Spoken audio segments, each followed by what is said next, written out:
Dell and welcome to this webinar for Content Builder and the new Content Dashboard.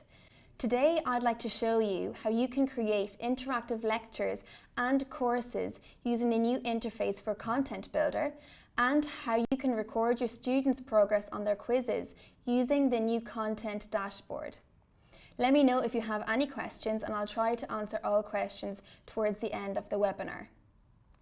When it comes to managing a large amount of content and creating courses, it's important to think in terms of groups. So how do you share and create content with a certain group of people? You can think of groups as folders, and you can grant people different levels of access to these folders. So if I access the profile on the right-hand side of the screen, and then the third tab in, which is groups, you can see the groups that I have created. The first group is a faculty group, so I can collaborate with faculty. And the second group is for students, where we can share courses and finished content. You can arrange your groups any way you like, and you can choose which way is best suited for you and your faculty. You can also grant people different levels of access. For example, if we look at the faculty group, you can see that I can make these members administrators. This means that they can now edit the content within that group and delete it as well. In comparison to the student group, where I have some members of faculty that have admin access, and then the students do not have administrative access. Here at 3D for Medical, we can always help you if you have to add a large amount of students to a group. We can make this process easier for you. Now that you have your group set up, it's time to look at your library. So I'm going to open the library on the right-hand side. Here's where you house all of your teaching resources, and it's where your students will see their course. And you can choose which group you're reviewing from by just selecting on the group in the middle top of the screen. So here I can pick to choose from the faculty group, and I can see all of the screens in this group, recordings, quizzes and questions. So what is a course? Let's look at one of the undergraduate human anatomy courses that we have under the 3D for Medical group. I'll open the regional group here and show you what a course consists of. Under the title of the course, Undergraduate Human Anatomy Regional, you can see the name of the first module, Overview of Body Systems. And then you can see all of the lectures contained within this module. And then we have the back module and its lectures, and then the upper limb and so on. Now let's take a look inside a lecture and see what it looks like. So I'm just going to tap on one of these lectures and it will open. On the left-hand side, you can see what makes up the lecture and how it's broken down. You can see the different recordings that have little purple icons, the screens which are green, and then at the very end, you'll see a quiz which is orange. So, lectures allow you to combine specific resources that you have on certain topics from your library and assemble them into a lecture.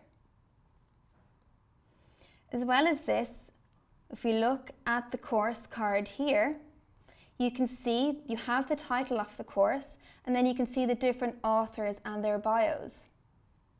You can also see on the bottom right-hand corner of the course how many modules and lectures it consists of, and then you can also press on the information button on the top right-hand corner to read more information on that course. So now let's get to the fun part. How do you create a course? To do this, you need to have Content Builder, and you can access Content Builder via the library. So once you have your library opened, just press on Go to Content Builder on the top left-hand corner of the screen. This opens a new part of the app, where you can create lectures and courses. You can always return to the library by pressing Back to Library on the top left-hand corner of the screen. So Content Builder is made up of two sections. You have a lecture making section, and you can see this on the top right-hand corner of the screen if you switch to lectures, or you can choose courses if you want to create a course.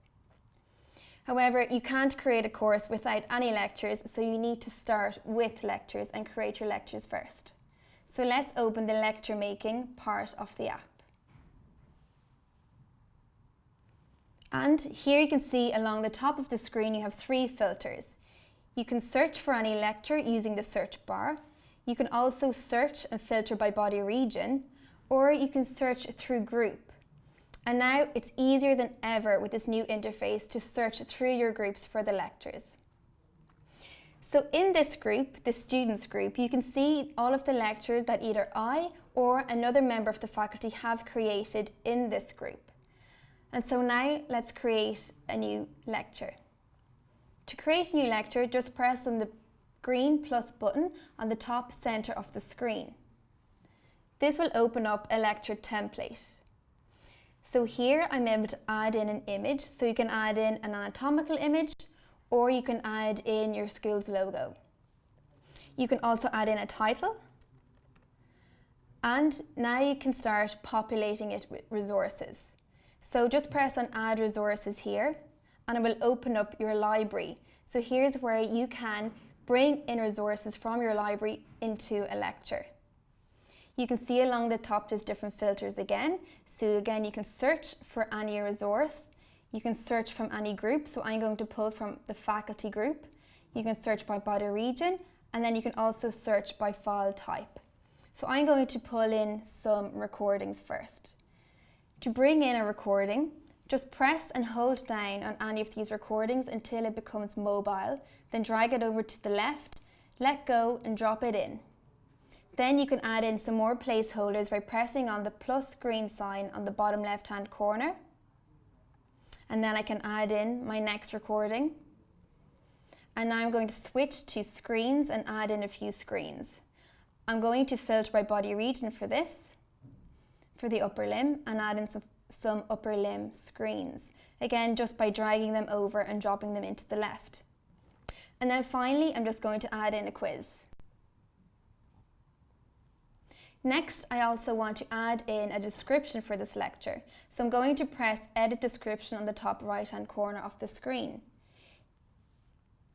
Here I can add in a description, so I'm going to call this the upper limb for now. I can also say who this lecture is for or what class, and then also some learning objectives. And at the end you can also say which body region you want to save this lecture under, and I'm going to save it under the upper limb. When ready, just press Save Lecture on the bottom left-hand corner of the screen. And here you will soon see my lecture populate into here. Now with our new auto syncing, the lecture appears and becomes immediately accessible, making it much quicker for you when you're creating your lectures. Now let's look at what you can do with your lecture.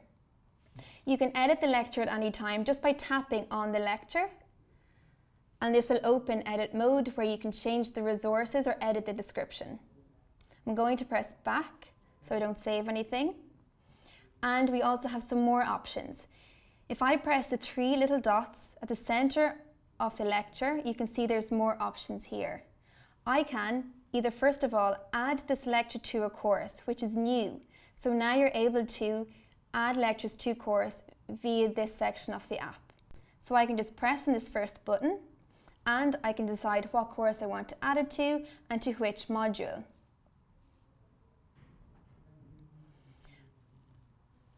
We also have the second option is a duplicate. So this duplicates the lecture in this group.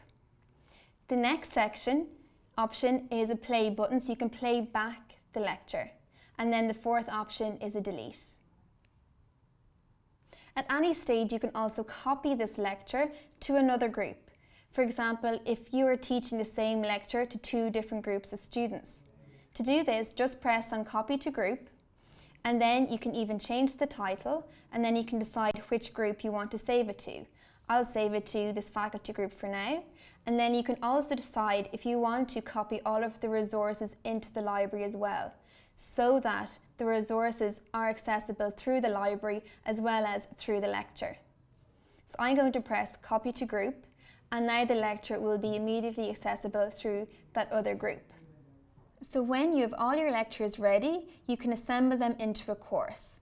To create a course, press on Courses on the top right-hand corner of the screen to open the course building part of the application. To create a new course, press on the green plus button, Add Course. To create a course, it includes 4 simple steps. And the first step is to create your cover profile of the course. So here we can add in an image, we can add in a title,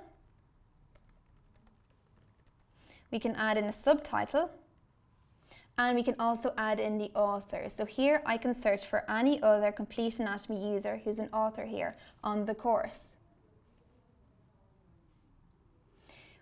Press Next, and here you can add in a description, you can add in learning outcomes, and then you can give credit to anyone who maybe don't have a Complete Anatomy account.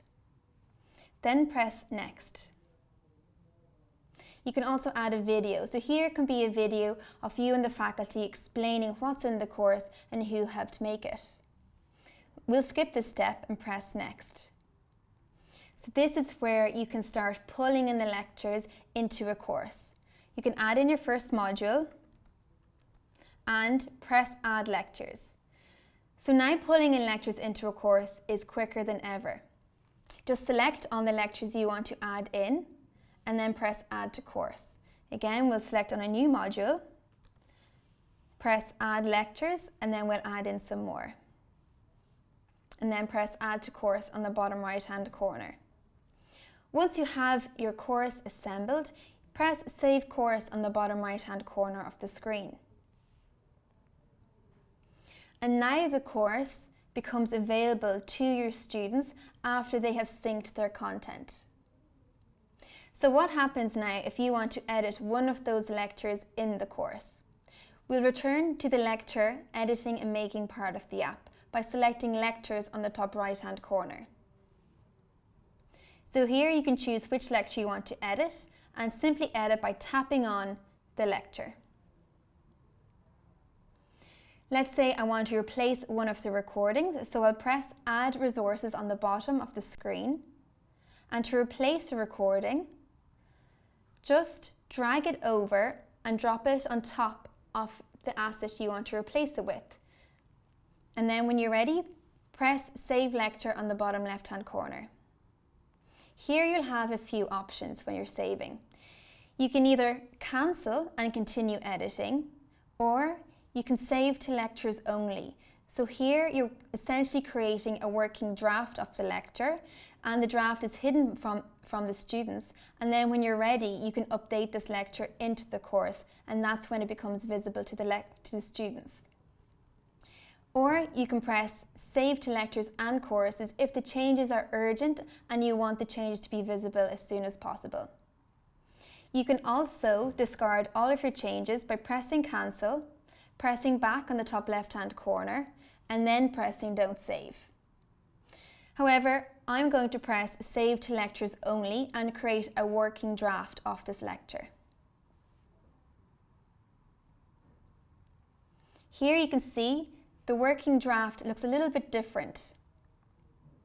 The green Copy to Group button is replaced by a blue Save to Course. So that lets you know that you still have yet to save your changes to the course. You can also see the times and dates when you last edited the current version and last edited the course version. So when you're ready and you're happy with your changes, you can press Save to Course, and now this gets updated into the course and your students can see the changes. So that sums up Content Builder for this webinar and brings me on to the next section, the Content Dashboard. The Content Dashboard was designed with lecturers in mind and allows you to track your students' quiz results and their lecture attendance. After you log into the dashboard, you'll see something that looks similar to this. You'll see the dashboard, which has a bar graph, and here displayed is the latest quiz that you have shared with your group of students. You can see the number of questions along the bottom of this graph, and then you can see how each student did overall on these questions.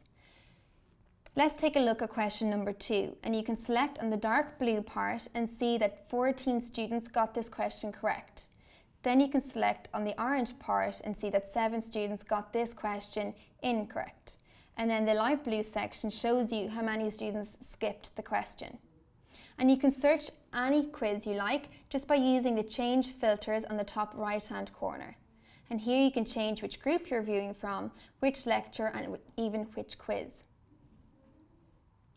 On the right hand side, you can see how your students did in this quiz. And if they have an NA beside their name, that means that they didn't take the quiz. You can also download these results and you can integrate this into your LMS system. Below the graph, we have some statistics. For example, you can see that 23 out of 28 students participated in the quiz.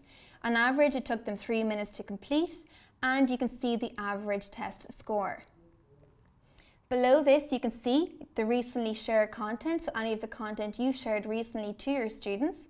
And then on the bottom right-hand corner, you can see any students that may need attention, who have grades under 39%. And you can intervene when necessary. Now let's move to the students section on the left-hand side of the screen. Here you can see how each student performed individually on the different quiz questions, and you can see which ones they got wrong. You can also search for specific students, and you can see what their current grade is, and you can also download their results and essentially export a report card. The final section is shared content, where you can see all of the content that you have shared with your students. And down the line, we'll also be updating this section where you can manage the content via the dashboard. So that sums up the webinar for today, and now I'd like to see if I can answer some of your questions. I have a question from Charles. Can other people edit the working draft version of the lecture that I have created? That's a really good question, Charles. And yes, so once you have finished working on it and have pressed save, that creates a working copy, and other members of your group can see this working copy and then they can make edits. However, you just can't edit at the same time. I have a question from Susan. If I delete the lecture, is it deleted from the course it is currently in? Yes, that's also a really good question. So if you have a lecture inside a course and then you go into the lecture section of the app and delete this lecture, it will be removed from any course it was in. I have another question from Sophie. If you choose to share resources to the library when copying a lecture, can the students edit the resources? So this is a very good question, and Sophie is asking, when you have a lecture and you want to copy it to another group, let's say to a student group, you can choose if you want to also share the resources to their library. So they will see the resources in their lecture, but also in their library. Sophie is asking, can they edit these resources? Depending if you give the students admin access, they cannot or can edit those lectures. So if they don't have admin access, they cannot edit those resources. However, what they can do is copy the resources from their group into another group. And once they have it moved into their own private group, then they can edit it as much as they like. So therefore, you might decide not to share the resources into their library and only share the lecture. And if you only share the lecture, they cannot copy any of those resources into a private group. I have a question from Katie. Can you move lectures from one module to another module while in a course? And that's a very good question, and I'll actually show you how to do this. So I'll open Complete Anatomy, and here we have the course that I want to edit. To edit the course, just press on the 3 little dots in front of it, and then press on the pencil icon. Then go to the very last section, where you can edit and move around the lectures. Then press on the pencil icon on the very top right-hand corner of the screen. This allows you to even move the lectures and reorder them in the lecture or change the module. To change it from one module to the other, press on the folder icon on the top right hand corner, and this allows you to move it from module 1 to module 2 and then move lectures, and you can see that this module is now moved. You can also drag the lectures and rearrange them within a module as well. When you're happy with your changes, just press on Save Changes on the bottom right hand corner of the screen and your course is saved. Now I'll see if you have any more questions. I think that's all we have time for now, but I have something really exciting to show you. We had just released a new app called Complete Heart. Let's see the video. Explore and interact with the most detailed and visually arresting 3D beating heart ever developed. The innovative ECG feature allows you to control the heart's movements and adjust the beats per minute. Correspond the movements of the heart with the variations on the graph. Simply swipe down to use the feature in slider mode. Take the scalpel to dissect the heart in any location, in any direction, to reveal its inner workings even while beating. Illustrate how a tumor or other abnormality has developed on the heart using the growth tool. Apply to any structure and watch it seamlessly match the movements of the heart while beating. The comprehensive video library includes animations ranging from abnormal rhythms to coronary artery diseases and the key procedures performed to treat them. Check out this snippet showing how a heart attack is caused. Get a life-size view of the heart with AR mode. Examine its size relative to familiar items in your environment. Download Complete Heart today for your free 3-day trial and experience the human heart like never before. Very exciting, right? So thanks very much for watching, and if you have any questions, you can reach out to us and email us on info@3dformedical.com, and you can also check out our website. Complete Heart is now available on iPad and Mac, and you can check out our website for more details on that as well. Thanks very much for watching.